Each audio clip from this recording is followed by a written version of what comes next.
Hello everyone, welcome back to our channel Financial Hub. In this video, I'm going to show you how to add cryptocurrency to Watchlist on CoinMarketCap application. First, you have to open your application, make sure that you are logged in, then tap on Watchlist. Here, you have to tap on plus icon. You can see the list of cryptocurrencies here and select cryptocurrencies you want to display in Watchlist. Then tap on selected.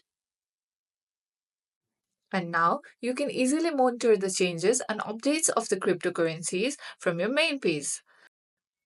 That's it for my video today. Hope this tutorial was helpful to you guys. If yes, don't forget to like, subscribe to the channel, press the bell icon to never miss out our videos. Goodbye till then.